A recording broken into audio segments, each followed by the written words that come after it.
We'll go ahead and call the meeting to order. It is 10:01. The recording has started. So welcome everybody. So another month to go. So I appreciate you all joining us and happy fall to everyone. We will go ahead and start our meeting with having our consent items by approving last month's minutes. So anybody can make an approval for the minutes. We will need somebody to approve the minutes as they were submitted, and then we'll need somebody to second them. So if there's anyone who would like to make that approval, now is the time.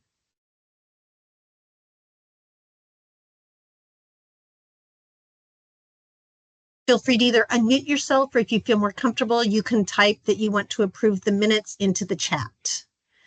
But we'll kind of need to get those approved for our records.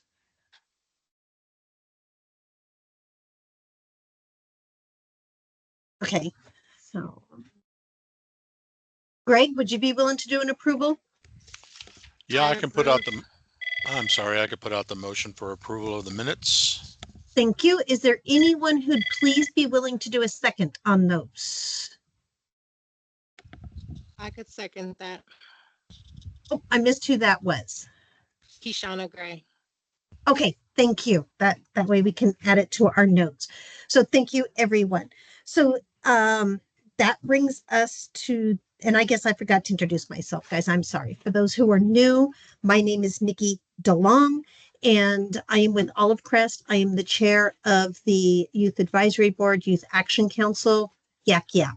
So at this time, if there's anybody new who would like to hop on, introduce themselves, we would definitely more than welcome that. Is there anyone who would like to introduce themselves as new members? Yes, Keshana, go ahead. Did I say that correctly?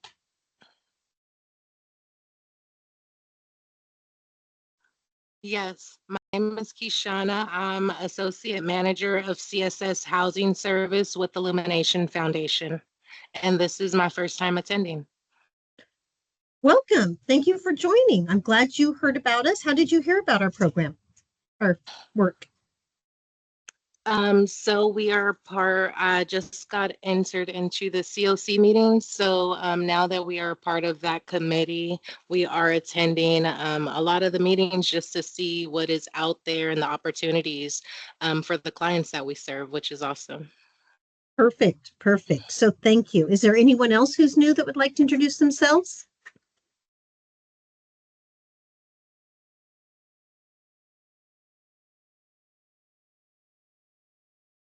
Okay, so we will jump on to the next, which is the minutes. We already did that. Public comments. Just as a disclaimer, there is a placeholder in the agenda later on in the meeting for agency updates. But as far as public comments, Mara Gershom, did anybody submit anything online virtual for public comments? No electronic request for comments. Okay, is there anybody that had any public comments they'd like to put forth at this time?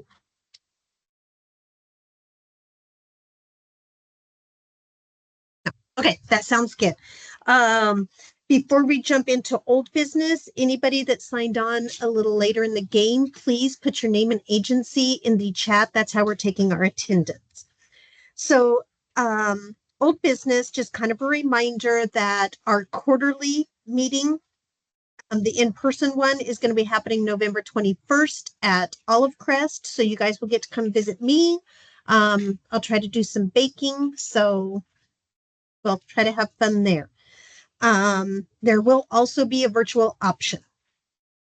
Then the next item on the agenda under old business is the Youth Homelessness Demonstration Program, YHDP updates.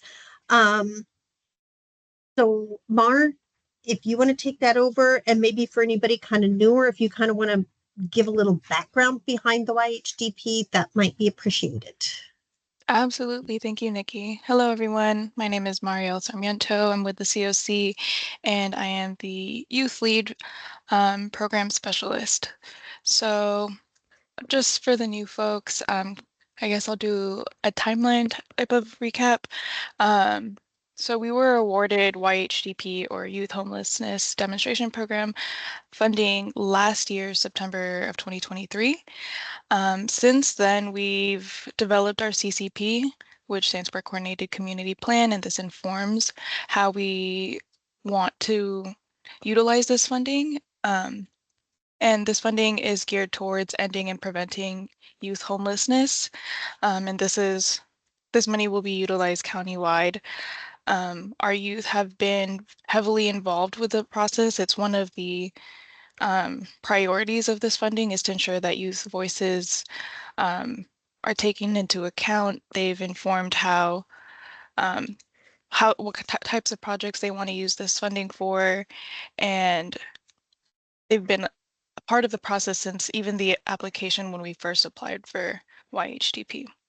So again, we applied last year. It's actually been to the dates and or a little past a year since we were awarded. Our CCP was approved as of May, and if you'd like a copy, I can send that to you. I'll type my email in the chat after. And as of July 1st, our applications were submitted to HUD, or the Department of Housing and Urban Development, which this funding comes from. And as of this month, we've started the contracts phase, so that's why there's not too many updates. We're still under HUD review. They're reviewing our projects, making sure it aligns with everything that YHDP requires. And we're hoping that by beginning of October, which is in a couple of days, we'll have our agreements. We'll have the agreements from HUD, and then we'll of course review and sign off, make sure that YAB, our Youth Action Board, are on board as well. And with that, I guess I'll just open it up to any questions. I know I kind of sped through that whole timeline. A lot of work has been done this past year. So if there are any questions, I'd be open to answering.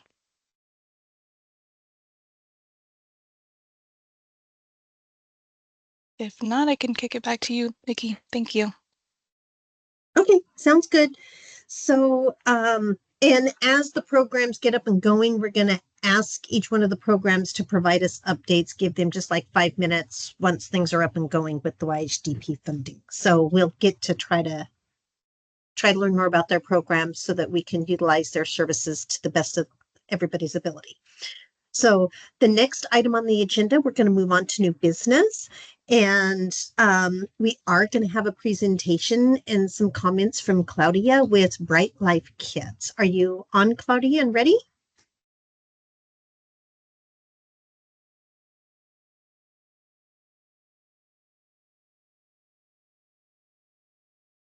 I don't see her on this meeting, Nikki.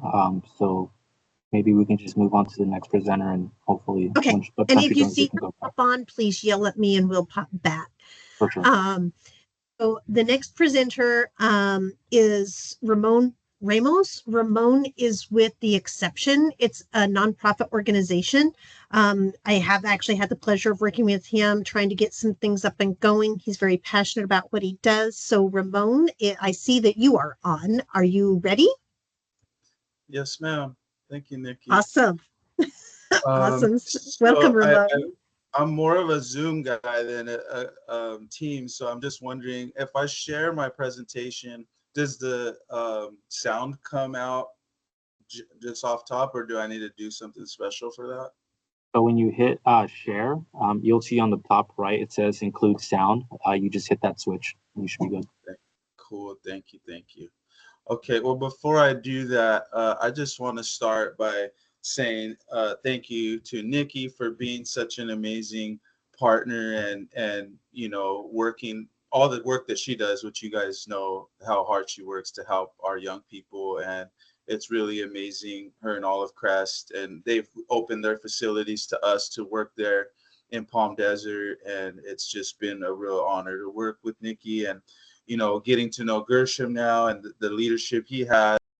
I appreciate that, as well as Savannah. And Savannah's been in our reboot the last few weeks, and it's been awesome getting to know her as well. So all of the work that you guys are all doing to help our youth, you know, I just commend you. I know that sometimes it's tough work, and, you know, doing social work and seeing the needs and, sometimes it's hard. We carry that with us. But it's to be commended. Not everybody can do it. And it's a specific type of people that have to feel kind of called to that and, have a why. And so today I'm going to kind of share with you about my why. And, I don't really know any other way but to be authentic and transparent. And I found that when I do that, it tends to, kind of resonate better with people, whether they have a story like mine or not. I think people just kind of take better when somebody's just themselves. So I'm going to tell you a little bit about why the exception is here and a little bit about what we do. So I'll go ahead and share my screen and then we'll open it up in case there's any questions at the end. So let's go with window, close this window, and then to share audio tab. To share audio, share a tab or screen instead. Okay. Entire screen instead of a window. Oh, gotcha. Okay, I'm gonna share the screen. See how that goes. The only part about that is then. Okay, can you guys see my screen now? Yes. I won't be able to see. Okay, I won't be able to see you all while I'm presenting. So if I ask for feedback, I'll need you to kind of talk. Okay, cool. So let me hide this. So I'm briefly going to share a little bit about the exception. So we started in 2018 as in a response, to a need. As we all see, there was a lack of resources, a lot of gaps in services for those marginalized and underserved communities. And so we do service youth and adults. And so I'm going to briefly go a little bit about the company and then get more into the Reboot program, which is right now being offered and is funded for the next year. So that's how come I'm able to kind of just put it out there. So the Exception's a nonprofit organization Hey, with a Ramon? mission to. Hey, Ramon. Yes. Sorry, Yes. we can't see your presentation. You can't? You still have your drive pulled up. You So see your sad. file. Okay. So then I'm just gonna not show the music because it says if I, not the music, but there's a video promo, but I guess it won't have sound because it says that if I share the window, it wants me to share a tab from there. If I share a window, it won't share a screen. Entire screen. It's so crazy. Let's try one more time, and if not, then I'll just If you want, Ramon, I'm gonna skip the commercial and just go into a window so I don't waste some more time. I'm pretty sure this will work. Let's see. Can you guys see my presentation? Oh yeah, there we go. You got it. Okay, so we're not gonna get any sound. Can you see it still now with the actual just presenting mode up? Yeah, you've got the mission statement up, but not the presenting mode. We've got the sideline with them as well. So crazy. Oh wow. Well, we'll just view it like this because I can't figure that out. So we got mission statement right now. Can you guys see that? Goodness. Okay. So the Exception is a nonprofit organization with a mission to optimize the quality of life through a holistic approach of total wellness. We concentrate on providing programs and support services in 5 key dimensions, which include physical, social, psychological, educational, financial. Our aim is to make these resources free and accessible to those who are underserved and marginalized, with the goal of breaking the vicious cycles of generational poverty, addiction, and violence. By collaborating with our strategic network of partners to provide education and resources, we can develop the whole person, strengthen the family unit, and build healthier communities. This is a kind of an overview of the services, our core programming. So you got the physical, social, psychological, educational, financial, wellness. So we ourselves have certain key programs in these areas that I'll review some, but we partner with plenty of other agencies and nonprofits, county, to be able to provide these services to our participants and our clients. This is like a little brochure that highlights, and you could find all this on our website more in detail, but it just highlights our core programs that we run from the exception. All of our programs are free of charge to the community. They all include first-class wraparound support services with mentorship involved, one-on-one mentorship sessions as well. We do offer hybrid, so there's opportunity to do Zoom, or we also are in person as well. The program I want to talk about is Reboot. So before I go any further, is there any questions, or should I continue? Cool. Okay, because I can't. All right, so I'll just go ahead and continue.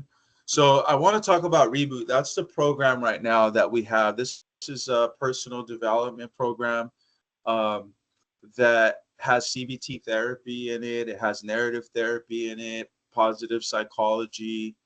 A lot of times people think positive psychology is about thinking positive, but it's really not about thinking positive. It's the study of a healthy mind.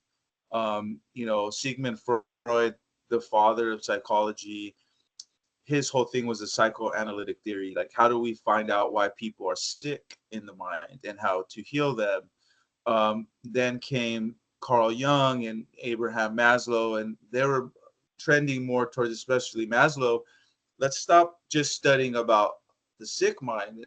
Let's study about what does a healthy mind look like, and what does it look like? And everybody needs it. I believe, mental wellness is not something that's just for people that are struggling. Every human has a need for mental wellness, right? And it's no respecter of persons. Don't matter how much money you have, what color you are, what side of the tracks you grew up on. We all have times where we need to really focus on our mental health and mental wellness. So this program came out of my own journey of self-discovery and really trying to change from where I grew up. And so I just want to tell you a little bit about my story and why it's so dear to me, and why we've seen so much effectiveness from it. So this is me at 6 years old. I grew up in San Bernardino, California, nearby here. Many of you may have also grown up in San Bernardino or know of how it can be there. I know the Inland Empire as a whole has a lot of trouble when it comes to poverty, gangs, drugs. But I want to show you this because this kind of tells you how I was raised, right? So this is me at 6 years old, being conditioned to believe that I was born to be a gang member. I was born to be a drug dealer, that was the family I had. My uncles were shot and killed. My cousins shot and killed, stabbed to death. Many of them OD'd, prison. So when you grow up in that environment, and before I could read and write, I knew how to load a gun, and I knew how to hide from the cops, and I knew how to stash stuff. And these types of the culture that I was being raised in was in a heavy gang culture. And, whenever somebody's conditioned that way as a child, what do you think's going to happen to them? Obviously, those beliefs are being formed in them, that narrative, that story. So, fast forward 10 years, and this is me at 16 years old. The young man right next to me is like a little brother to me. He was later shot and killed. And he looked up to me and wanted to be like me. And me, just at this point, 16, I was homeless. I was addicted to meth. Living wherever I could find a place, even just the grass, parks, trucks. I just jump in somebody's truck in the back of the bed and go to sleep. That shirt, that hat wasn't mine. I would walk around with no shirt, just those pants every day. I mean, I was just struggling to survive at this point. And it looked like there was no hope. Like, there was no way that I would ever make it out. All of my friends told me that I was going to die in the streets or in prison. My teachers in school told me that I was going to die before I was 18. By this time, I had dropped out of school. I quit a week into the ninth grade. I didn't see any need to go to school at that point. And so, yeah, when you know, my parents were drug addicts, as I said, gang members. So that was what was happening. So what happened? How did I get here? Thank goodness for people that reach out and reach back and give back, right? And so this man on the far right is a pastor that actually was a former gang member, and he knew my mother and he knew of our family, and he reached out and told me, like, look, you don't have to die in the street, you don't have to die in prison. I'll help you get off the street, and I will mentor you and teach you how to be a leader, how to do business. And he did that. And so for the next several years, I traveled the country speaking to conferences and, high schools, churches, anywhere I can go, telling people about a better way of life. And, a lot of times when you change, there's this imposter syndrome, right? And inside of me, even though I was leading thousands of people and speaking to thousands of people, I still kind of believed this narrative in the back of my head, my subconscious, that I was still a gangster inside, that I was still, a knucklehead, and eventually it would surface. Along the way of me speaking and doing these things, this man seen me speak somewhere, Richard Montañez. He's the inventor of Hot Cheetos. I don't know how many of you have seen his new movie, Flaming Hot, that came out last year on Hulu. Super awesome movie. If you haven't seen it, watch it. It's inspiring, true story. And so he's from Fontana. He's from Rancho Cucamonga. And so he reached out and said, look, I'll mentor you. I'll teach you business. He was vice president of PepsiCo marketing at the time. And so he started taking me, traveling, teaching me, which was an awesome opportunity, led me to business training and me developing, being a business consultant and helping other businesses develop and grow. But the reason I bring all this up, because success isn't always a straight line. Sometimes there's some undercurrent trauma that still hasn't been dealt with. So we can see people improve, but if we don't get to the root, if we don't get to the mentality that they were shaped with, it can come back and hurt them. And that's what happened to me. That mentality caught up to me. And, I got married very young, so I was very unhappy in that marriage, and I got a divorce, which led me to kind of lose my way. I don't know how many of you have gone through that, but it's very difficult, right? To go through a divorce after 10 years of marriage. And in my 20s, here I am back in the streets, right? At 28 years old, back doing what I thought I was really supposed to do, right? What I thought I was created for because of the conditioning that was in my mind. This led me back to jail. This led me catching a case, fighting 7 years. And thank God for this man, Richard Montañez, who came back on the scene, who found out I had got busted, and he wrote a letter to the DA for me. And the reason I bring this up is because that's why we don't give up on people. That's why we continue to believe in people, because sometimes it takes, a process. Not everybody changes overnight or gets it right. And he wrote this letter to the DA explaining to them, like, look, I know this kid. I've worked with him. I believe he's a good person. He loves to help people. And also that he believed here in the bottom, I sincerely believe, given the opportunity, Ramon will learn from this and move forward with his vision of providing resources to those in need in our community. And so, this was really life-changing. They ended up giving me a deal and releasing me. And, in that time of recovery for the next couple of years on felony probation, taking classes and, drug counseling and all these different things, I started wanting to find this new identity. and really wanted to get to the root of what happened to me. How could I have got so high up and then lost it all? And, you know, I went back to my roots along that path as I started to look for what was my purpose. And that was my grandfather. This is my grandfather who was recognized by, and was being honored for Chicano of the Year back then. This article is about two of his sons being murdered. My uncles, my mom's brothers, were both shot in the face one year after another and killed. And my grandfather, instead of being bitter and being hateful and wanting revenge, he started this organization. He started this organization to help gang members. And, you know, he started bringing peace in the neighborhoods of the Inland Empire. And I just said, you know what, that is my true lineage. It gave me something to anchor myself to and said, this is really who I am. This is my heritage. You know, I'm not meant to be a gang member. I'm not meant to be a drug addict. I'm not meant to do that. I'm meant to help. I'm meant to be the solution. And that led me to starting The Exception. And that led me to creating Reboot. And that led me to now servicing over 1,000 people with this program specifically and seeing tremendous results. We do it in middle schools now, high schools, young adults, older adults. We've our youngest client being 11 years old, our oldest being 88. And, you know, even the 88-year-old, after taking Reboot, went back to school, believe it or not, and got another degree, you know, crazy. But just, you know, finding what their why was and really dealing with trauma and finding their sense of purpose.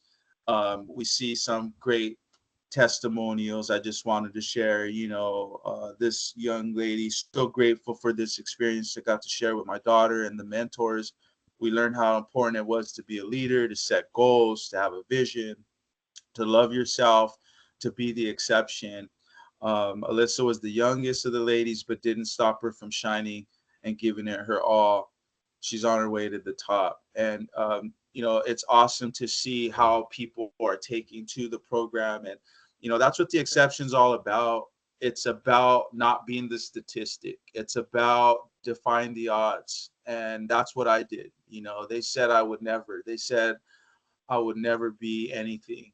And today I'm proving them wrong. And I want other people to have that inspiration to say, I can do that as well. This was last year at Sanji High School in San Bernardino. We offered Reboot, and the kids that had straight S that they thought would have no hope of even completing school, they put them all in these classrooms, and they started getting A's, B's, and C's here. And we see this is a text I got from one of the workers there that I was working with. He said, bro, here's a couple of our students' grades that had all F's. These are their grades now. We did it, bro. We're changing their lives. And this, I'm almost done, so I don't even know. How am I doing, Gershom? Do I have like a couple minutes? I'm sorry, not. No, you're good. You're good. You're good. Okay, cool. We're getting close to the end here. And then this is, one that we did with a violence intervention in San Bernardino, couple years, 2 years ago. And these were all victims or also perpetrators of crime and violence. And, most of them active gang members. This guy right here, he came out of prison after 10 years and went straight into Reboot. And I bought him a suit till he can get a job. I have a little commercial with him, and I was hoping you could hear it. I guess I can try, but if not, I'll just tell you. But let's see. Gershom, maybe you can tell me if you hear it play or not. Let's see if it plays here. When it plays, let's see.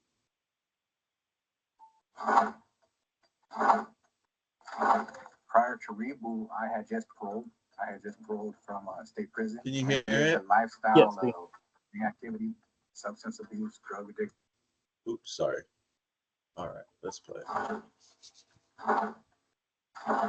Prior to Reboot, I had just paroled from state prison. I lived a lifestyle of gang activity, substance abuse, drug addictions, running the streets, juvenile hall, YA, and then prison. I just finished serving a 10-year term.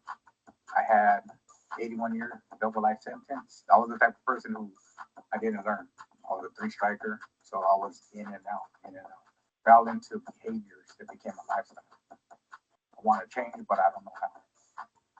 So when I got introduced to the exception and reboot, it was like, yeah, I like this. I like this. What really had the biggest impact from the curriculum was I've always wanted to know why do I do certain things? Why do I behave a certain way?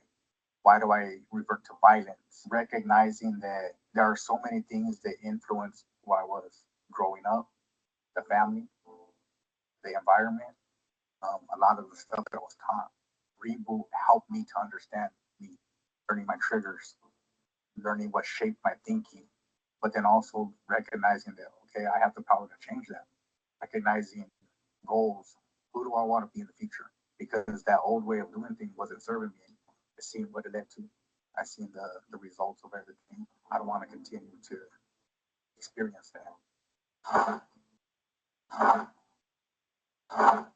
Right now, I work with Whole Culture here in San Bernardino, and I'm a community intervention worker. I love it because I'm going directly into the community and engaging with people from where I came from. For me, that's purpose. Everything that I've been through helps me relate to the people that I'm trying to serve and help and bring resources to. It also gives me the opportunity to work with a lot of the youth, and that's really what my heart's at. So be open to what it is that it has. If you want the best for yourself and you want to give yourself the best opportunity, I will say, give it a shot. You won't really know until you actually try something. If you want to see your potential, be willing to challenge yourself to courses like this, and you'll like the results. It's time to reboot, be the exception.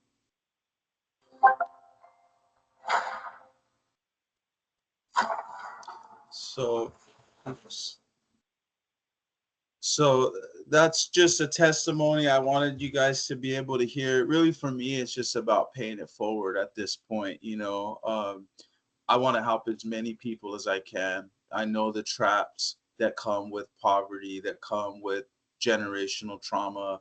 I know how difficult it is to overcome those things.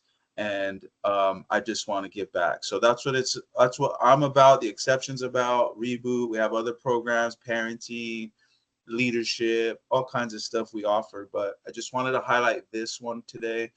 The course teaches self-awareness, goal achievement, how to set SMART goals, the art of transformation, resilience, positive self-image, better building better relationships. And the last thing I'll share is just this. Some of you may have heard of the CBO Alliance, Riverside County. I'm the president of this organization as well, and it's just a bunch of nonprofits coming together to share resources, to share tips, ideas. Right now, we're bringing training in from OYCR, and the state's going to bring us credible messenger training cohort that's coming through the Alliance, as well as CalAIM is going to come train us specifically to the Alliance to help all of our nonprofits get registered so we can build Medi-Cal for mentorship and our services.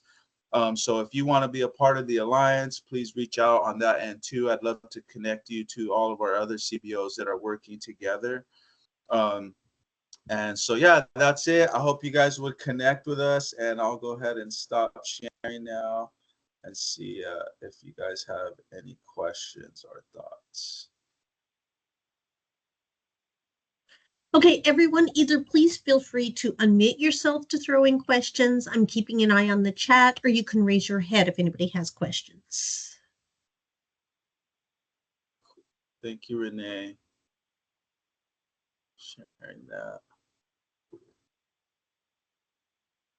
Okay. And I do know Ramon is open to bringing his program to other areas clear throughout Riverside County. I'm going to work with, trying to find locations. We were talking about it this morning to do one in Riverside. Maybe Kat would be willing. Greg, I thought maybe if you guys might be interested in having one, it's a really good opportunity for our youth. Yeah, and I just want to say too, I know that my story has a certain tone to it, but understanding that the program's for everybody, and it helps all different people from all walks of life. So it can be delivered to all different types of audiences. So I just, want you guys to know that it's not just for gang intervention, or it's for everybody. So yeah, please reach out. Thank you guys for your words here. Um, Appreciate you guys taking the time to hear me out. Thank you again, Nikki and Gerstrom. I appreciate Thank you you, Ramon. guys. Hey, well, And thank you, Ramon. I definitely appreciate you coming all the way down here to provide this here in the desert. So, um, if Nikki, it there's, looks like we do have Claudia Estrada on now. oh, great, perfect. So, welcome, Claudia. Glad to see you. While we're kind of throwing you under the bus for a minute, I'm going to give you just a second to get your thought process going. So anybody that is new signing on a little late, remember we keep our attendance by putting your name and agency in the chat. If you want to throw out your contact information, please feel welcome to. So Claudia, I'm glad you were able to join us. So Bright Life Kids is going to do another presentation with some more resources for us. So if you are ready, Claudia, I will let you take over. Awesome. Well, thank you so much. Thank you, Gershom, for inviting me to share about a brand new resource that's available to all California families. And thank you, Ramon, for your story. It was so inspiring listening to you share your journey with us. So I'm excited to be here today to share about a brand new program, brand new resource that is now free for all California families. And I'm going to go ahead and share my screen because I do have a quick slide deck here to share. As I mentioned, my name is Claudia Estrada, and I am the Community Engagement Lead supporting the efforts in Riverside County. So I am your person if you have any questions about our program, if you're interested in materials, if you're interested in having more conversations on how we can collaborate and partner, please reach out to me. I would be more than happy to have those conversations with you all. So maybe this is the first time you're seeing Bright Life Kids, or maybe it's not. But what Bright Life Kids is we offer virtual behavioral health support for all California families that have young children 0 to 12. And what that means is that any parent can connect to a behavioral coach to get strategies, support, ideas on how we can navigate our children's behaviors and their big emotions. And I'll go more into detail about what coaching is, how we can support, and how parents can access this free program and service. But before we jump into the details of what we do, we always like to share how we're funded. So just know that we are supported and funded by the state of California through the Department of Healthcare Services. And we are one of the work streams through the Children and Youth Behavioral Health Initiative. So we are providing this service for absolutely free. And we were selected to really support the virtual platform for the young children and families from a group of over 450 vendors. So we were excited to be selected. We actually launched January of this year, and we hired on our team late May. So we're excited to bring awareness to start the collaboration efforts with stakeholders like you. So what is behavioral coaching? Behavioral coaching is the opportunity for a parent or a caregiver to connect virtually via the use of a smartphone, tablet, or computer to a behavioral coach to get strategies, to get support, to get ideas on how we can improve challenging behaviors and how can we support navigating those big emotions for our young children. So it's goal oriented, it's meeting the parent where they need and giving them the strategies that works for them and their family. So they're meeting weekly with the coach to see what is working. They're changing the strategies to be more effective. And again, this is a no cost program. There is no insurance required. There's no referrals needed, no documentation. There is no income guidelines. If you are a family or a parent that lives in California and has young children, you can access the program for absolutely free.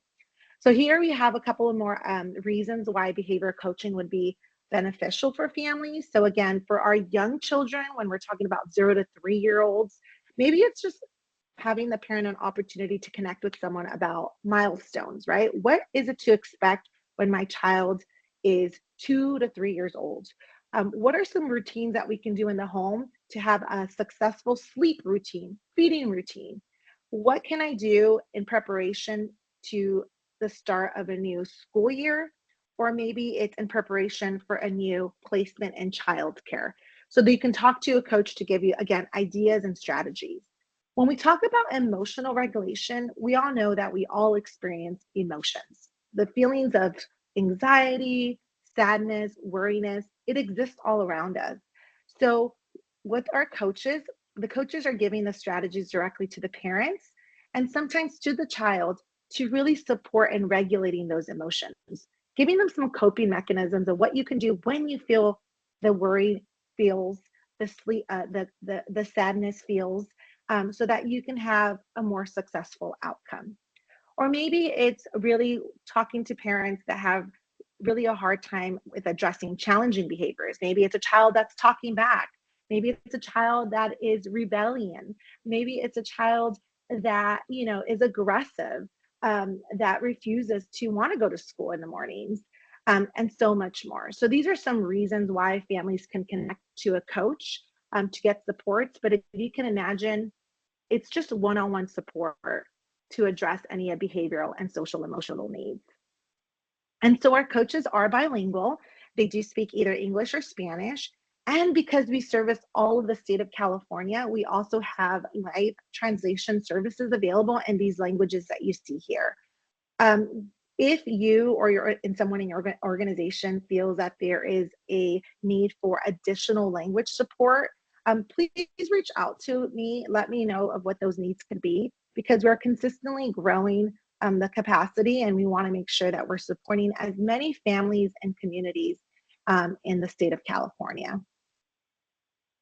How do we fit in the care delivery model? So we just want to emphasize that coaching service is not therapy. So Bright Life Kids does not offer therapy, counseling, or any type of clinical intervention.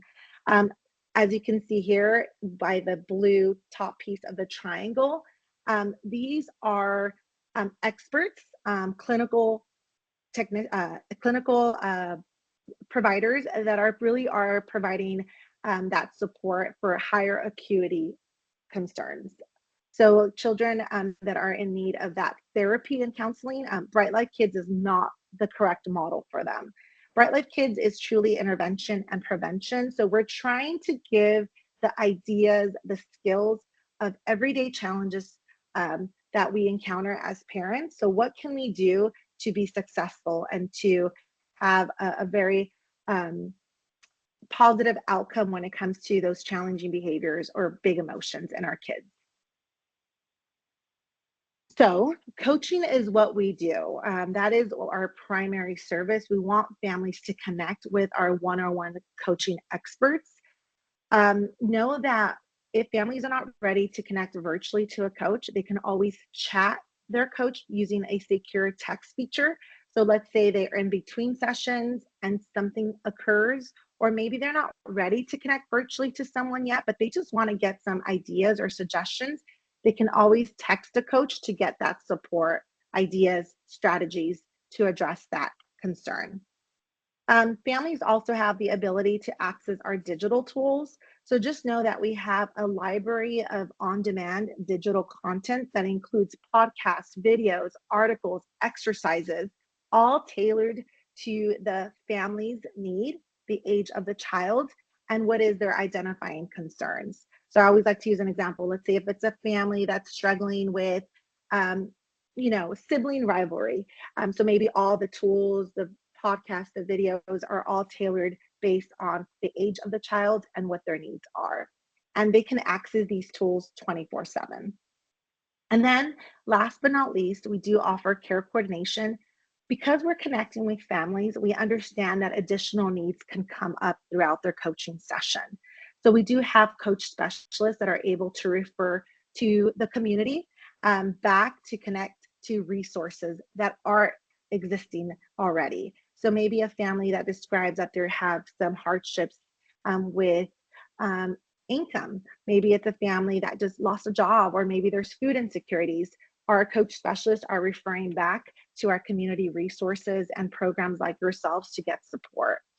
Or sometimes we realize that therapy and counseling is truly what the parent and child needs. So our coach specialists are referring back to the community for that support as well. So just know that we're trying to really meet the parent where they need and also support them where they're at.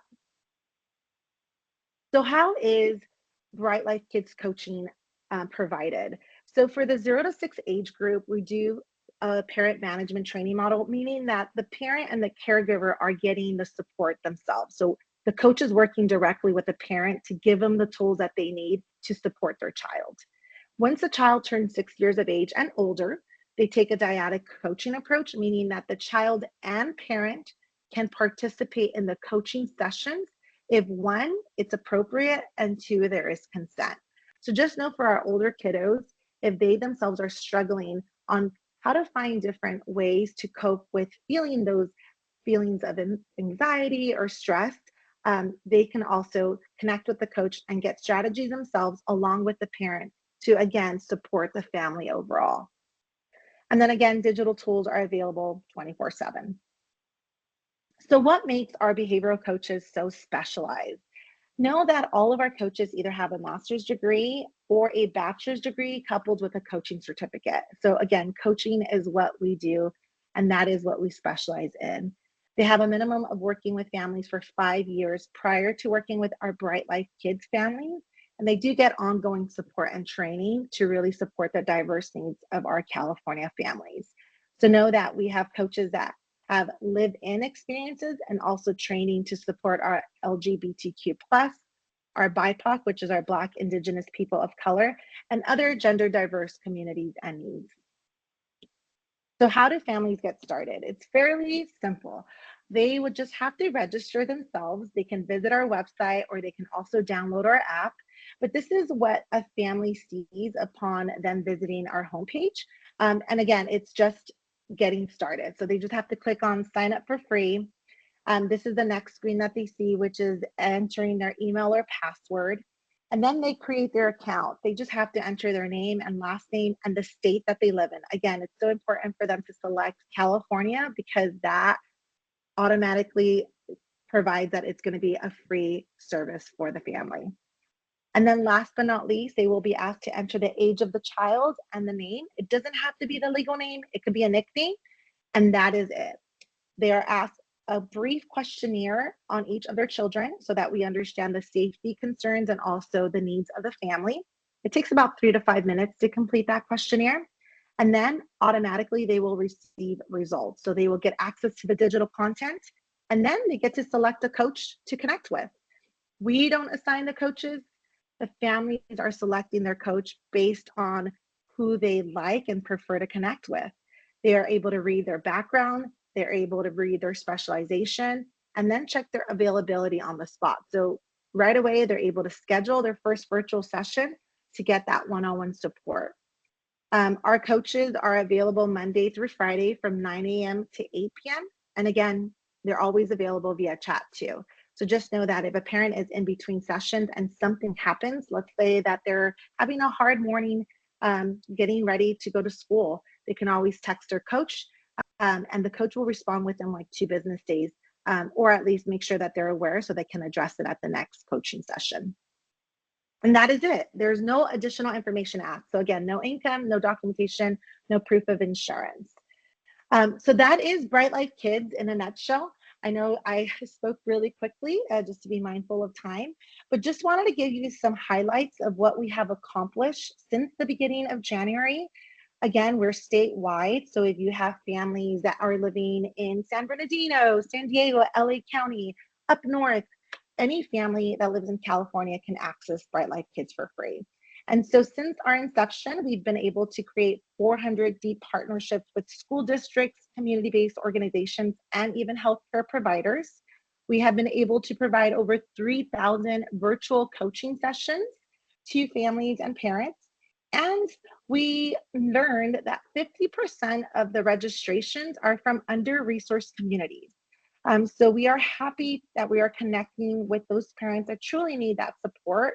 I know that it is virtual, but we're trying to be as accessible, especially with our communities that don't have the supports that they need readily available in their hometown or in their neighborhood. So we're just excited to share that we have accomplished a lot in the past couple of months, and we want to continue to reach more families.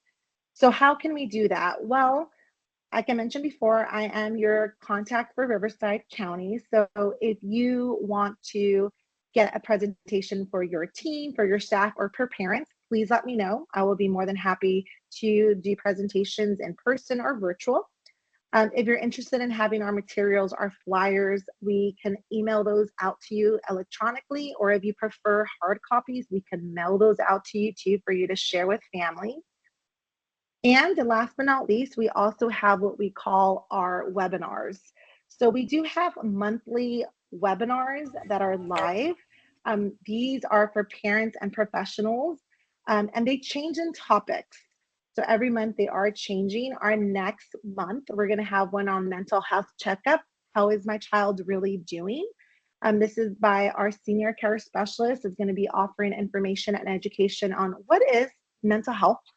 What does that look like in my young children, and what can we do to promote healthy mental health development for them? So again, absolutely free to attend and participate. And if you're not able to participate because there's a conflict in your date or time, no worries. You can always register. Once you register, you will automatically receive the recording within the week, so that you can view the information at your convenience. So just know that we've gotten really positive feedback from different partners in the community and parents. They feel like the information that is shared is super helpful, it's educational, and it's practical. So I encourage you to register or hopefully attend a live session. And again, they change every month. So if you're interested in receiving upcoming flyers of future topics, again, reach out to me and I'll be more than happy to add you to that distribution list. Okay, so we want to hear from you. If you are a parent yourself that maybe access Bright Life Kids, or maybe you are a partner that's referring families to us, please let us know how we can improve. So positive or areas of improvement feedback, we would love to hear from you. We know that being that we launched early this year, we can always make improvements and changes to meet the needs of our community. So just know that we want to hear from you. You can email me that information, or we also have a feedback form.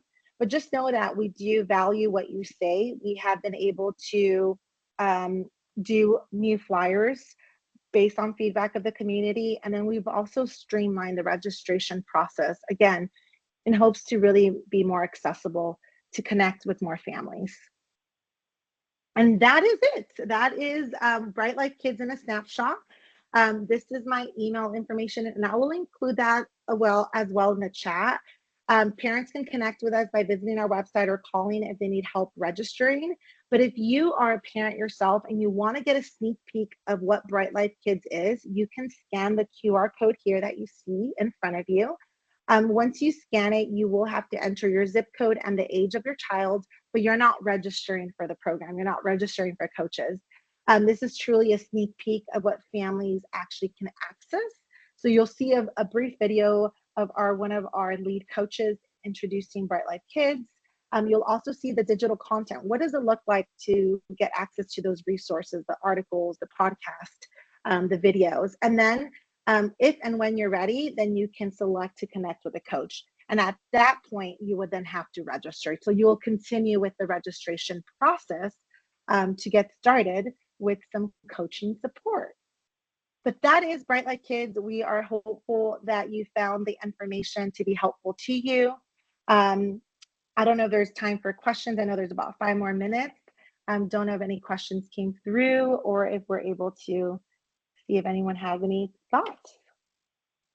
Hi, Claudia. I know that in one of your first slides, you had mentioned the other program that you guys have, Saluna, for ages 13 to 25. Can you just provide a bit more information on that program? Yeah, absolutely. So I'm going to brief information because I'm not an expert, but that is our sister program. So Saluna, which is KUTH, was selected by the state to support the 13 to 25-year-old population. And what they do is they have an app that's accessible to the teen or young adults to really promote healthy mental health services and access. So it's an app for the teen and young adults. We differ from that because our supports are to the parent and the coach, the caregivers, obviously because we are dealing with a younger subset of age. So, you know, the 0 to 12, we're truly trying to empower the parents. But if you are interested in learning more, I will be more than happy, Gersom, to kind of share the contacts for Saluna or KUTH, and you can reach out to them directly to learn more about their program. For sure. Thank you. I appreciate it, Claudia. Of course. Well, thank you. It doesn't seem like we have questions, but feel free to reach out to me. I'll enter my email and my contact information in the chat. Thank you so much for this opportunity to share about Bright Light Kids. Yeah, that sounded amazing. So I just want to remind everybody, if you do have questions about either one of our presentations, if you want to go back and review the stuff, this is being recorded. It's going to be available on the link that's in your calendar invite for this meeting. So you're always welcome to go back and relook at this stuff. So the next item, we're jumping into new business, and it does not feel like it's been 2 years, but it has been 2 years since our point in time, or get used to the acronym PIT count. So Gershom, do you want to get us prepared? It's time again.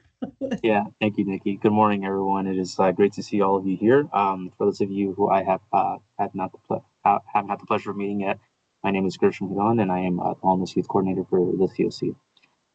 So in case you missed yesterday's Continuum of Care meeting, I would like to formally announce that we will be conducting the Youth Pick Count on January 22nd, 2025. And so I will be I will be the lead coordinator for the Youth Pick Count, and my colleague Marielle will be co-leading and supporting as well. And so as of right now, we are still in the early stages of planning. And so there isn't a lot of information that I can share with you folks. However, I can tell you guys that, you know, we are calling for volunteers. So, you know, any youth service providers who, you know, wish to be a part of our youth pit planning committee, you know, feel free to reach out to either myself or to Mar. And, you know, we, in previous years, the count, you know, was coordinated to, you know, for coverage across the entire county. And so all district offices and cities have been contacted as of now, and the emails have gone out for the COC for the community planning meetings. And so our first Pitt County Pitt Count community planning meeting will take place on October 29th from 3 to 4 p.m. And that will be virtual via Teams. And then I would also like to add that, you know, for those of you who are new to our community and may not know exactly what the Pitt Count is, the purpose of the count is to provide a snapshot of who is experiencing homelessness by federal, state, and ourselves locally to determine how, you know, we can, how resources are to be deployed. And so Riverside County does use a survey-based count conducted on a single day.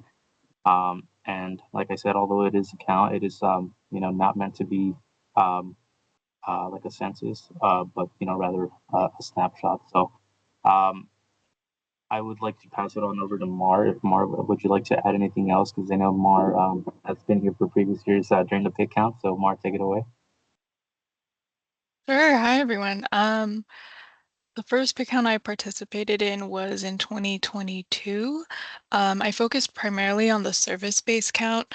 So it was agencies that provided services, had staff on site that were trained to conduct the survey. So if anyone came in on the day of the count, they would be able to get them, pull their data and provide direct services to them on the spot. And then in 2023, I helped a little bit more with the youth count, but you all probably remember Monique spearheading that. And I believe, yeah, that was our last unsheltered count. And then now we're switching so that every other year is just going to be the sheltered count. Did you go over already the difference between unsheltered and sheltered, I Krish? did not. I did not. Okay, just a little background. So our shelter count is counting those um, that are already in shelters, so or in programs and aren't necessarily out on the street. And then our unsheltered count is where we have those volunteers countywide go out and conduct the surveys to those who aren't sheltered. Are there any questions about the count? Mar, did you say it was only going to be a sheltered count this year? So this year is going to be sheltered and unsheltered, and then next year will be sheltered, and then it'll rotate that way. Oh, okay, thank you. No problem. Mar, do you know if it's if people are going to be set up at the youth opportunity centers? I participated the last time, but we were at the Rubidoux Youth Opportunity Center as a resource. Oh, the Come and Be Connected events? I think so. Where Is that the same? Yeah, where we had people like folks table at the Yeah. opportunity centers. Yeah, that is something that, so we're right now in the planning phase. We're still wondering how we want to go about executing that, because I know in the past, I think we just wanted to make sure we get more engagement if we do it again. And to my understanding, this year, the youth count will only be for the 1 day, whereas in the past it was for 3 days. So there was more time to set up the events and get the word out. So if they missed the first day, there was like the second and third day events that they could go to. So I don't want to confirm anything or misspeak. I'm not sure if we're still going to do that, but we will definitely still be reaching out to youth servicing agencies and making sure that they have staff on site to survey. Rainbow, I hope that answered your question, Michelle. And then Rainbow, you have your hand up. Yes, thank you. Awesome. Yeah, just a quick question. So it is 2 separate counts, as there's the adult and the youth, right? Yes, and then they'll be happening simultaneously though. Okay, cool. Thank you. No problem. Greg? Greg? And you did say it's just going to be a 1-day count even for the youth. As of right now, that's the update that I got. Yes. Thank you. If anything changes, we'll be sure to update. Natalis, anything to clarify or questions? Hi everyone, my name is Natalis and I'm the Administrative Services Officer of the COC, and for those who don't know me. And so this year I will be supporting the volunteer recruitment, and then I'm looking at last year's database and then to streamline the process. And so what I will be doing is that I will be reaching out to those people who have volunteered in 2023 and then confirm, because I think because people have done it in those locations, and then it's likely that majority of them may want to do the same thing at the same location. So, and there will be options. So I'll be sending an email out is that, hey, do you still want to do the same thing and in the same location? And then if the answer is yes, and then I will keep the information in the database. And then if the answer is no, I want to do it in another location, and there is that option. And then so that way it would streamline the registration process. And then once people have responded to me, and then information will be in the database already. And then we when the general volunteer recruitment comes out, you know that you have already confirmed with me, and that you would not need to re-register and choose all that stuff again. Awesome. Thanks, Natalis. Any other questions? And I'll be sure we'll send out that flyer, Gershom, or I can drop it in the chat right now with the community planning dates if folks are interested in being part of the planning process. Thank you, Mark. No problem. Thank you, Mark. I just do want to remind everybody the importance of this PIT count. I mean, that is how we got this Youth Homelessness Demonstration Project grant, is by these numbers and showing the need. So it's very good information, and it takes a lot of manpower to get this done. So I really highly encourage people to sign up and help if they at all can. So the next item on the agenda is our agency bed availability update. At this time, we try to offer anybody who has housing resources to provide bed availability.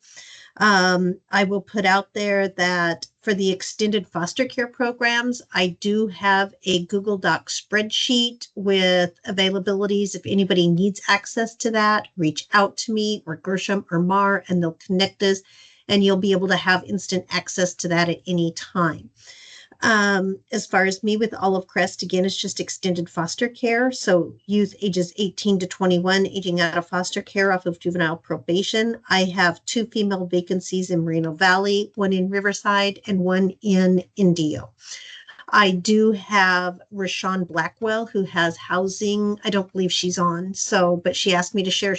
Will take SILT placements. I'm trying to verify. I believe she's going to take FYI housing vouchers as well. She has 2 female vacancies in Beaumont. So I will make connections if anybody has that. Michelle, I know you're on. Would you like to share any availability you have? Sure, thanks, Nikki. Right now, I have 5 vacancies. The ones I'm trying to fill is 1 female in Riverside, and I have 1 female in Moreno Valley and 2 males in Riverside, and the 5th one is just kind of being left alone at the moment. Okay, I know Rainbow, you are also on. Do you have any updates for us? Sure. So for emergency shelter, we have 1 male, 1 female availability. And then for transitional living, we currently don't have any available in Riverside, but in the desert, Thousand Palms, we have 3 male and 4 female. So quite a bit out there. Okay, thank you. And those availabilities out in Thousand Palms, will they take the housing vouchers as well? Yes, that we have a couple of units. Those units are separate, but we do have available. We have 3 voucher units available. Okay, perfect. So at this time, please raise your hand, unmute yourself, whatever you'd like to do. If you have some bed availability, this is a great time to share that. Nikki, this is Patrick from Walden County Services. Oh, hey, Patrick. Hi. For our THP for extended foster care, we have a total of 14 vacancies in Riverside. 14, either male or female. Okay, and crossing county lines here, Patrick, but Patrick also has the THP Plus availability in San Bernardino County. It's a brand new going on. So do you have any updates on that as well? Yes, we have about 18 vacancies for THP Plus in San Bernardino County. Okay, and do you have any availability updates for your rapid rehousing? Or is that somebody else? None at this time. Okay, I'm sorry, I really put you on the spot, Patrick. Oh, it's okay. It's okay. Okay, so then I'm trying to see who else has their hand up. Kishana, did you have any bed availabilities for us? At our recuperative care in Riverside, we do have 12 empty beds, 9 male, 3 female. And then we also have a location in San Bernardino. We have 34 beds that are empty.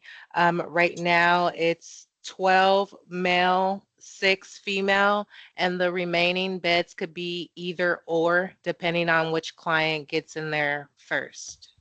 Okay, Kishana, could you please put your contact in the chat, because I need to call and visit with you. I think I've got a young man for you who might, we need to visit. I think I'm working housing for a young man named Jacob who's at the homeless shelter right now. So I'd love to visit with you.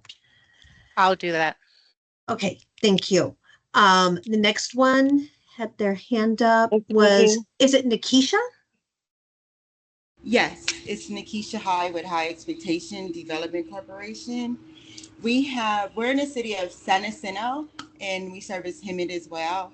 And we have 3 shared housing beds available.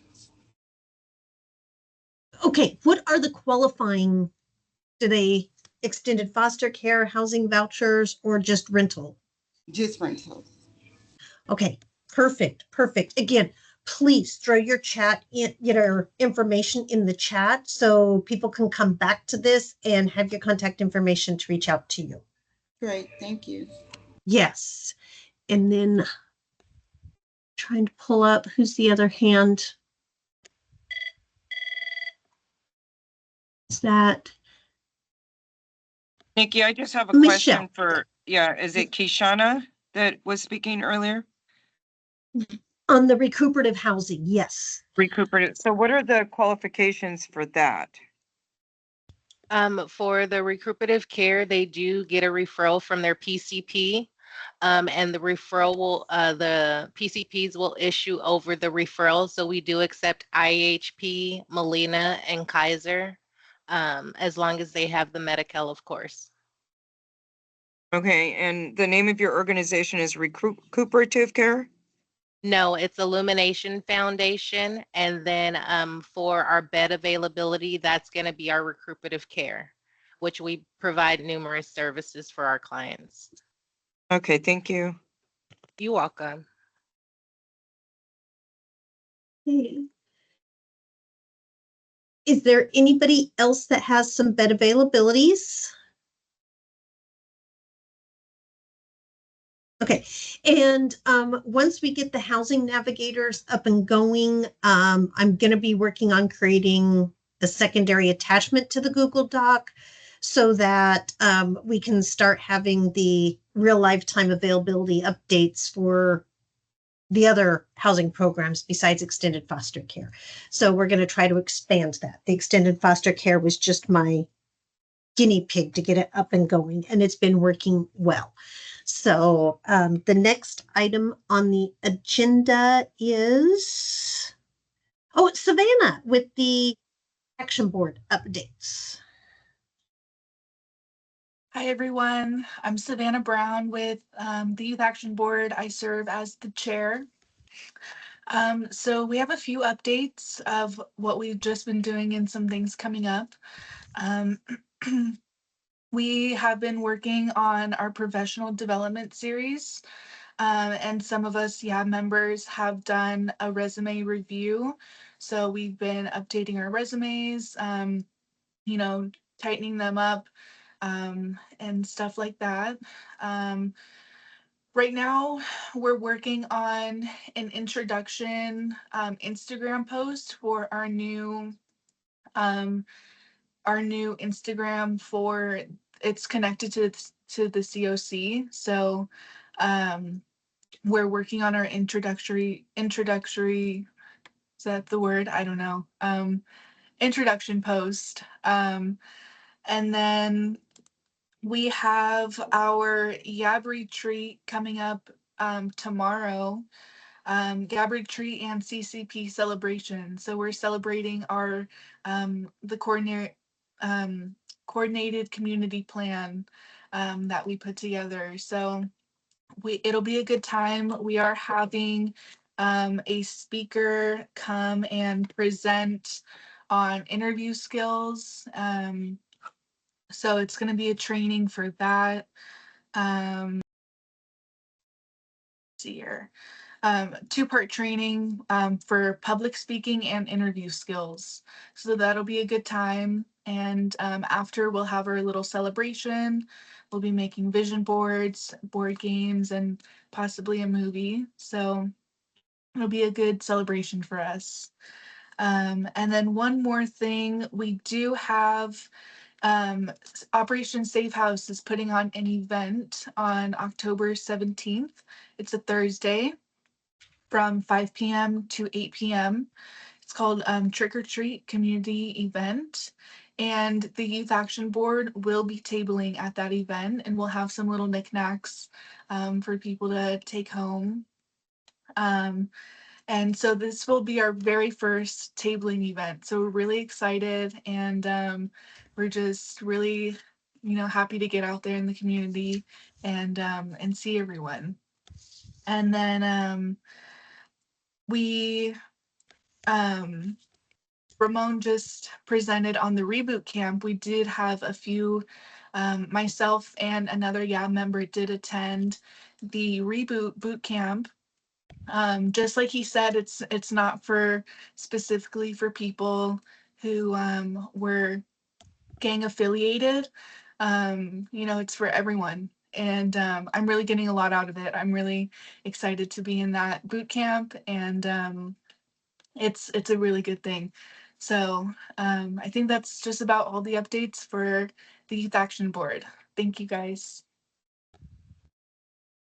Thank you, Savannah. Thank you, Savannah. So the next item on our agenda is the Youth Coordinated Entry System, CES for our acronyms. And Lucy is going to take over. Hi, Nikki. It's actually going to be me. Lucy is out of the office currently. Yeah, your voice changed, Lucy. I know. This is John. I'm with CES, also admin service assistant. So I'll just go over the quick numbers for the month of August. Currently, we have 37 youth on the queue, youth connected and waiting for outcomes. We have 29. Current our rapid rehousing scoring on the queue are 13, and the current PSH scoring youth is 24. We currently are trying to fill the Aspire project in Riverside, and we have reached out to every case manager that if their client scored PSH to try to connect them to this opportunity.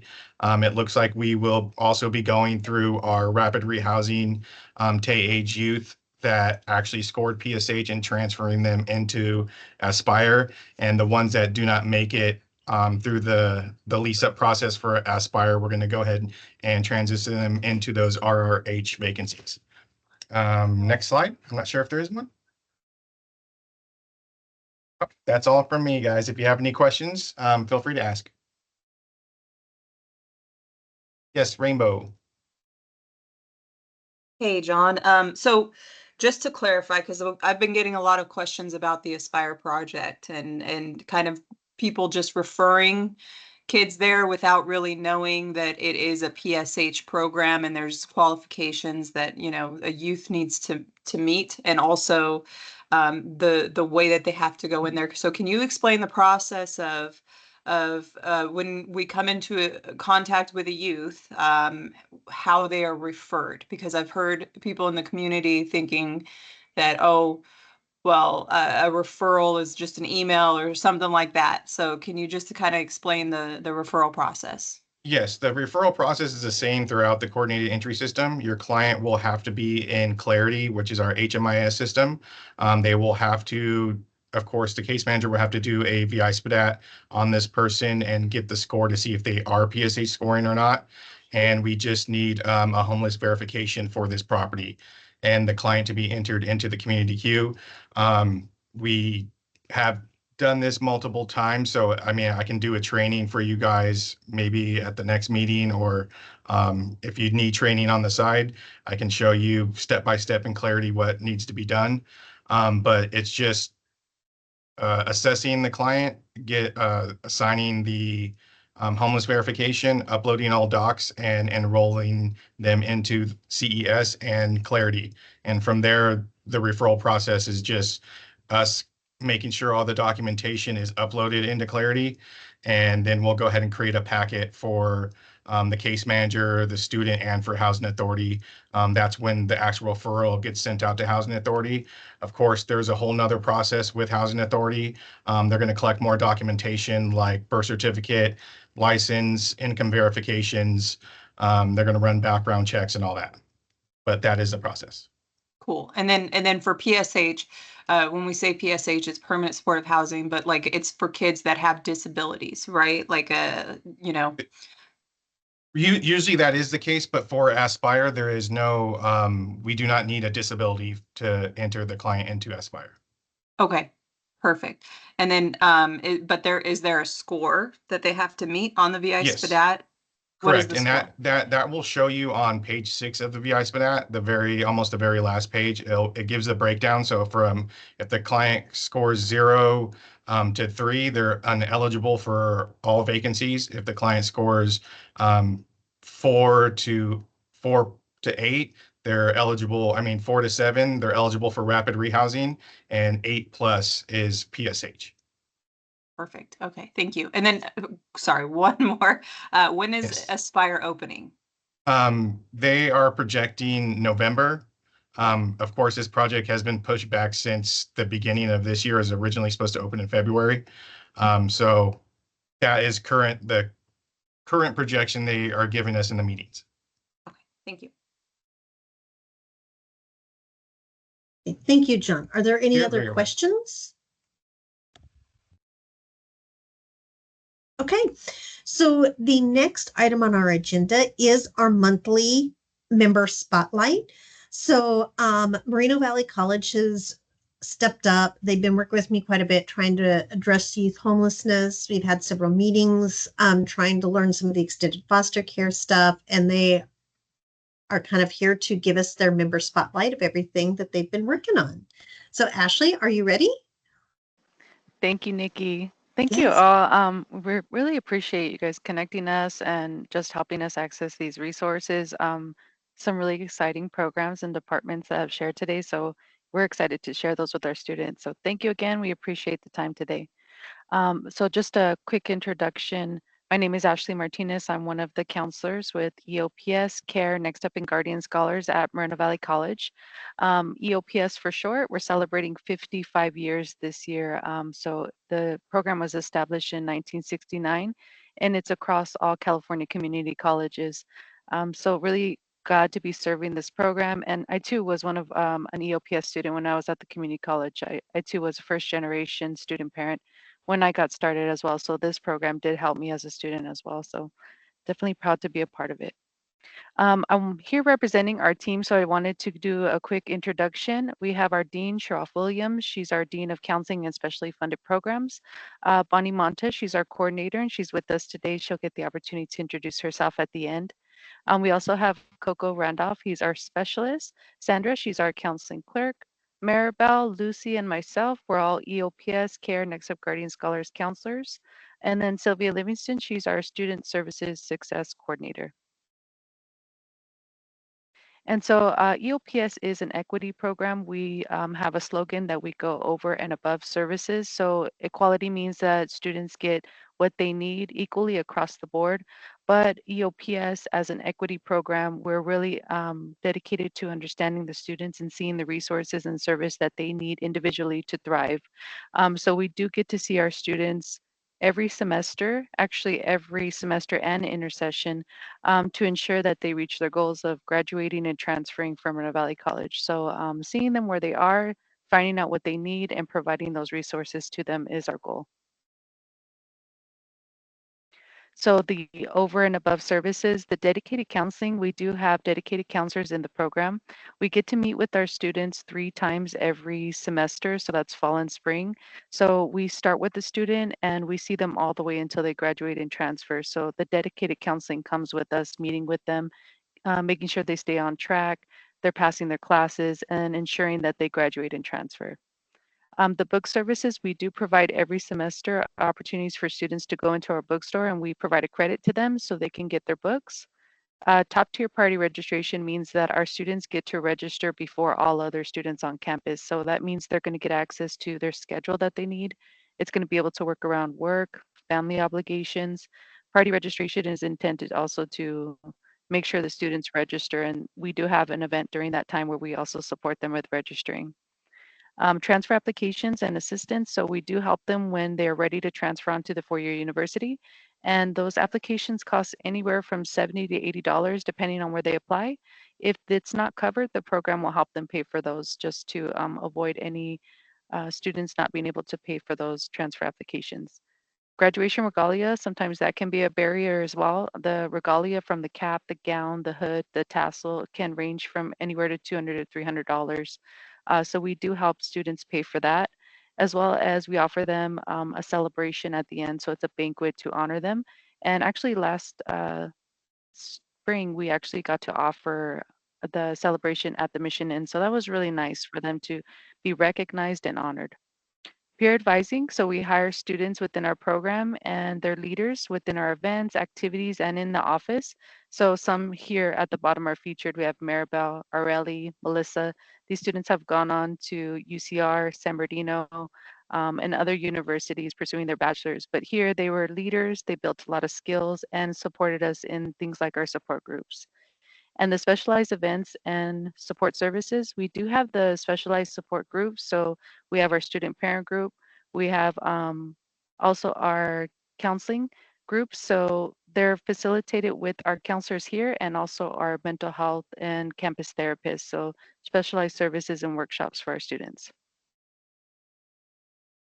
So our eligibility, we wanted to share what that looks like. Students would need to come into Moreno Valley College. They need to do an admissions application. Their home campus would need to be Moreno Valley to work with us. But if they choose Riverside or Norco, just to let you know, they also too have their EOPS programs. But if they're hoping to work here in Moreno Valley College, they'll need to identify Moreno Valley College as their home. They'll need to have their FAFSA done each year, so they need to be eligible for what we call California Promise Grant or CCPG that pays their tuition, and they need to have A or B identified, and that's all identified through their FAFSA application.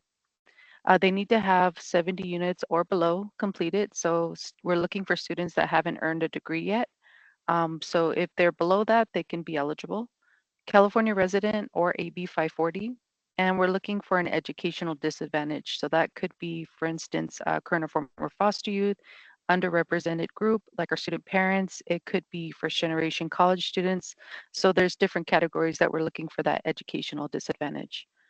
Students do need to be enrolled full-time unless they're working with our Accessibility Resource Center, or if they're a current or former foster youth, they can be under 12 units and still be eligible.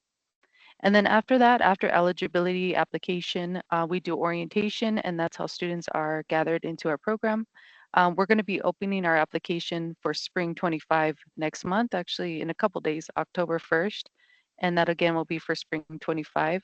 But for our Next Up Guardian Scholar students, which are our current and former foster youth, the application is available and open year round. So students can apply at any time and be admitted anytime into the semester for our Next Up Guardian Scholars. So for our Next Up Guardian Scholars, this is our current or former foster youth who had dependency, and it was established by the court on or after their 13th birthday. So this is our Next Up population. They must be under 26 years of age at the start of the academic year. So as long as they're under 26 and the academic year starts every July 1st, they'll be eligible for Next Up. They need to submit their ward of court verification or dependency letter and need to be enrolled in at least 9 units within the district. So that's within Moreno Valley, RCC, or Norco College. And then for our Guardian Scholars, these are students that are not meeting Next Up requirements. They must have at least 1 day in foster care system, and that's identified through the ward of court or dependency documentation. They would need to submit that and again be enrolled in at least 9 units. And so the services we provide, they get all EOPS services we discussed, but they also have the dedicated counseling and student success coach. And that's for the referrals and partnerships that we're hoping to gather here today. And also the book services, all books are paid. So if there's a limit on the budget for Next Up Guardian Scholars, we don't have a limit. So students are never given like a certain amount, $250, $300. That's not the case for Next Up Guardian Scholars. They get everything paid for. Supply credit. So every semester we give them $200 that they can use in the bookstore to buy supplies, whether it's papers, pencils, folders. So they have up to $200 they can use to buy supplies. And then for stipends, we give them stipends each fall and spring semester, which is $400. We attach those to the counseling appointments. So students, as they see us, they're earning their stipends. And then we also have for our shorter intersessions, which are 6 weeks, summer and winter, we give our students $200 for doing at least 1 contact with us. And so students are getting these financial incentives to support them. And they're not used for anything in particular. Students pick up the stipend or the check from us and they can use it for a bill, whether they need to buy something for themselves, whatever they need to stay in college. And then also resource referrals on and off campuses. So For on-campus referrals, we do have like our Monty's Market. So we have a market on campus where students can get groceries. They can also get free lunch every day. And then on Wednesday and Thursday, they could get a hot lunch in our cafeteria. So we have a lot of great services on campus that they could benefit from, including our mental health. We have therapists on campus and support groups. And we're currently working on purchasing laptops for new Next Step students. And again, that'll depend on the budget, but that's something we're working on as well because technology is a big need. So if you have any questions on these things, our contact is our coordinator, Bonnie Montez. We provided her email and our contact number. She'll get an opportunity to talk at the end, but wanted to share some of these for our Next Up Guardian Scholars. And then we also serve student parents. So our care eligibility, students need to be in EOPS first. And our care students are students that have children under the age of 18 and they're single head of households. So these are single parents. They're currently receiving cash aid for themselves or their child. So they'll provide a verification of benefits to determine that. And they'll have their application done for care. And again, the verification of benefits. So they do get the dedicated counseling as well. We do have care retreats. So every semester we bring in our students to be able to build community on campus. We have family events like yesterday, we just hosted a game night and we had opportunities for the students and their children to come on campus, play games, win prizes, and just build community and engage them on campus. For our care students, they get $500 in the fall and spring semester, and those are connected to our counseling contacts as well. So as they're meeting with us, they're earning their stipends. And we do have a student parent group, which is really strong. So we have students that are leading that. Every week we provide groups and we provide in-person sessions, clothing exchanges. We do have a group me app where they share resources. So CARE is another great program we have under EOPS. We wanted to share for applying for EOPS, students can start applying next month, and that'll be for spring. Usually for fall, we open it around May and we'll go throughout the summer.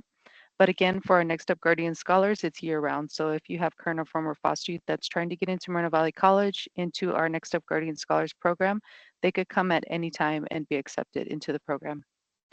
Students can apply for our program through their student portal. So once they become a student, it's called My Portal or Web Advisor, and then they can apply for our program.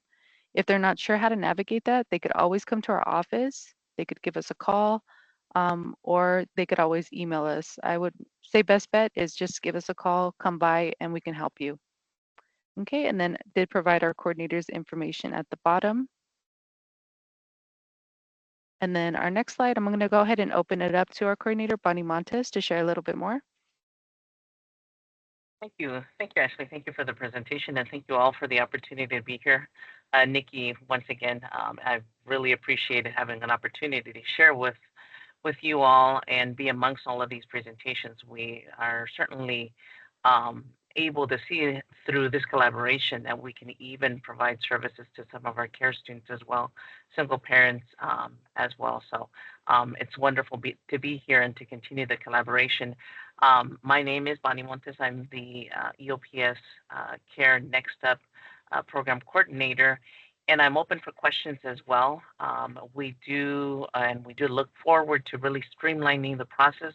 So specifically for our foster youth, so that we are able to really provide a soft handoff with some of the referrals and some of the foster youth that you may come across, so that we can support them here on the campus. And so I'm open for questions and any questions for Ashley as well. But we appreciate the time for the presentation. Again, feel free to raise your hand, just unmute yourself. You can put something in the chat in case you hadn't seen it, Bonnie and Ashley. Our man Ty's throwing you guys kudos in the chat. Thank you. Ty, I know it's a lot of information. I know it's a lot of information. Did anybody have any questions?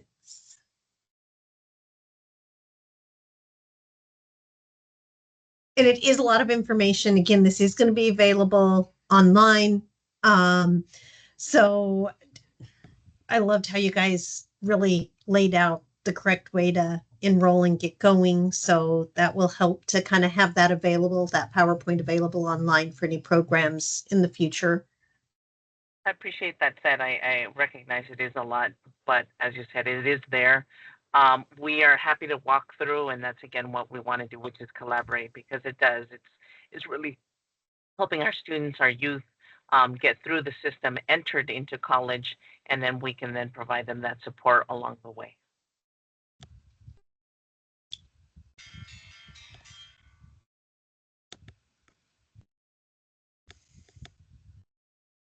Okay, sounds great. So the next of the meeting, we are going to be throwing your way, Greg.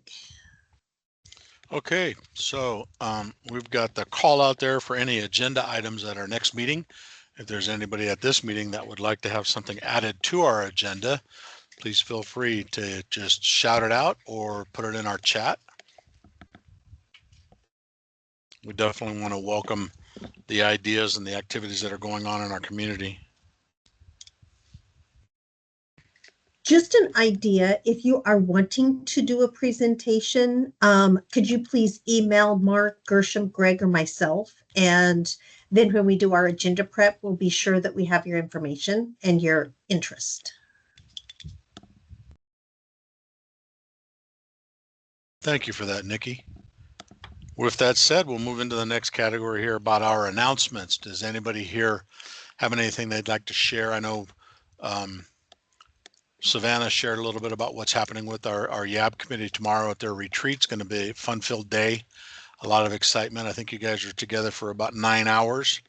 Better you than me.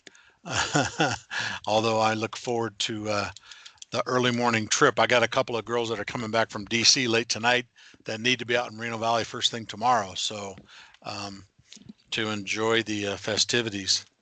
I see Gershom's hand up. Yes, I just wanted to make a quick announcement that it seems as RUHS is hosting a community event today at Fairmount Park here in Riverside from 11:30 a.m. to 4:30 p.m. And it says here it's going to be a day of celebration, resources, and support focused on effective treatments for individuals with behavioral health and substance use disorders, emphasizing integrated care and community support. And it looks like they're going to have some food and refreshments, music and entertainment, community resources, children's activities, volleyball, cornhole, dance contest, and lastly, a ping pong tournament. So that sounds fun. In case you guys would like to join, it is going to be from 11:30 to 4:30 p.m. today at Fairmount Park. Rainbow, do you have a question? No, sorry. That sounds great though.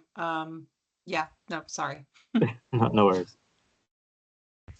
I do know next week, I believe, or the week after, I think it's the 8th, Gershom, is that not correct? The COC is hosting a table outreach at Weston Park here in Hemet for the day of, my mind just went blank. Yeah, mine did too, but I think I do know what you're talking about. I can send out the information through our email as well. Yeah, it's coming up October, because I know I wasn't able to host a table myself, but I told Gershom I would definitely be there to assist with the group that's going to be at it. But if anybody else has any other things going on, for sure. And then again, if something does come to mind, you can always send us an email. I see we have Nikki's up, and then also Ernesto? Yes, Ernesto. Yeah. Yep, it's Ernesto. So mine is the community days in Olive Crest. For those who have been following it and attending, I will be sending out the October flyer here once we get everything finalized. But they're just monthly resource fairs. But I just kind of want to give everybody a heads up. Come October, we are changing the times based on the vendor's request and community request. We're going to switch from having them in the morning to having them in the afternoon, 1:30 to 4:30. If you are interested in getting put on the list as a vendor, they're limited. We're wanting to rotate. Email me. I will hook you up with our staff who's in charge of getting all that scheduled. Ernesto.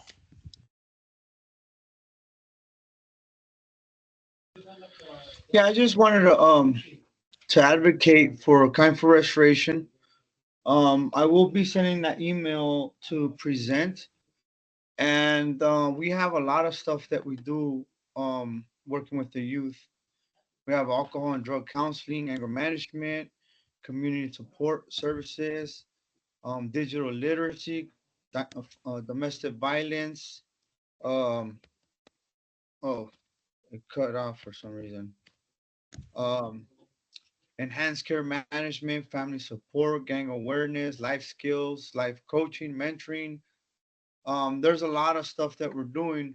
In fact, yesterday, I was advised in a congratulatory email, the District 1 selected me to represent them on the JJCC Council.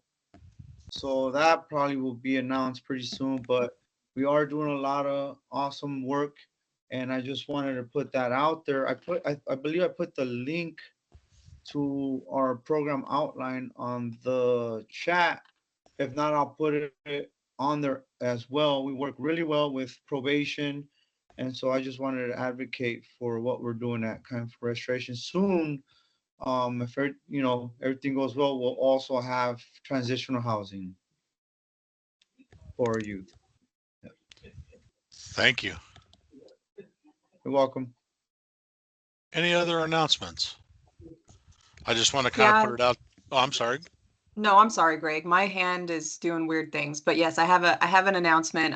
As Savannah mentioned, Safe House is throwing a trick or treat event. It's open to the community. It's going to be at our Riverside Youth Shelter, so it's a good opportunity to come and share your resources and stuff like that. And it's open to the community, like I said, so there's no age requirements or anything like that. Nope, there you go.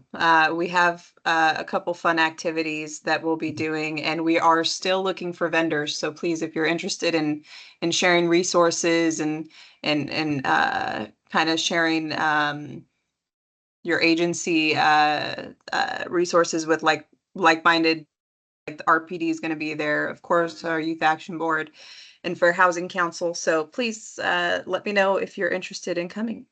That's it. Fantastic. Rainbow, that Yes. flyer, I would like to share that with our foster families and stuff. Would you be willing to send that to Gershom and Gershom just blast it out to the group? Yeah, I'll make sure to do that. Thank you. Thank you.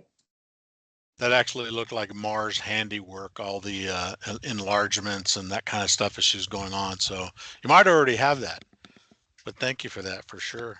Anybody else with announcements? I just want to put out a reminder back in our old business category there, we do have our in-person hybrid meeting scheduled for November 21st. So we are all going to be gathering again in about 2 months. Yeah, we got October's and then of course we're going to November's. I keep thinking that we're already into October, so, but not quite there yet. Look forward to the Halloween celebrations that everybody's going to be able to share. No other announcements.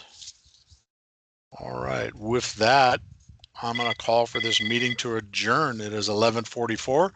You get about 15 minutes back of your day. Thank you all for joining us today. And we'll see you all again soon. Thank you. Thank you, everyone.